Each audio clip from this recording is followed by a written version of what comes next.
Spicy pala itong salted egg. And lace. Pero masarap.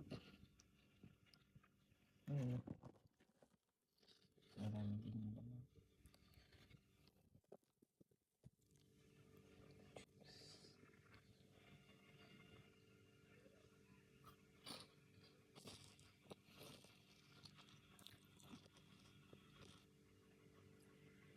Titikman natin ang grilled prawn and seafood sauce na lace. Ay, ayan o. Maanghang kasi kahapon yung ating natikman. Medyo maanghang.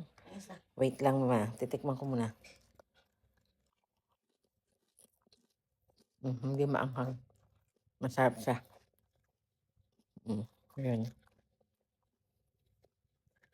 Okay naman. Yan. Okay naman yung lasa niya.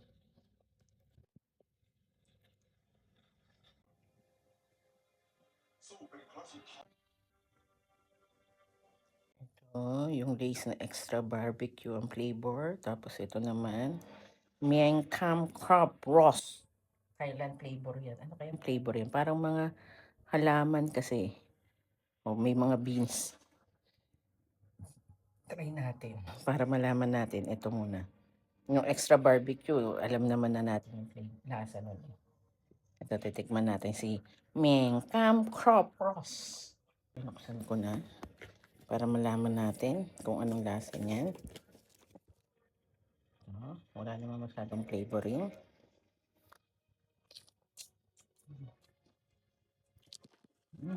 Amoy halaman.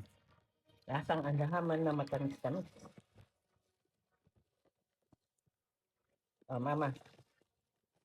Bigyan kita na. Tikman mo muna.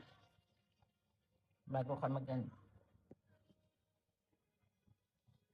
Pag nagustuhan mo, bigyan kita ng tatlong malalaki. Ayan. Naman natin itong extra barbecue. Parang spicy ba ito? Ayan o.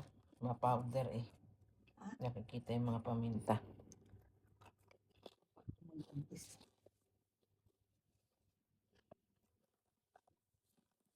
Paminta siya. Hindi katulad ng iba. Yung kanina may pumaputla lang. Ito mapaminta. Ayan lang muna. Ayan, para sa aking sour cream and onion na lace na taste free, taste test. Ayan. Maliliit lang kinukuha ko para malaman ko.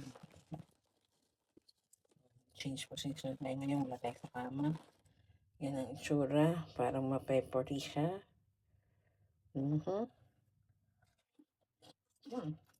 Okay naman. Namis siya. Na hindi siya yung maasim na sour cream na kulay green lang. Masarap. Okay naman. Pwede kay mother. Patitikim na natin dyan. Ito maingay.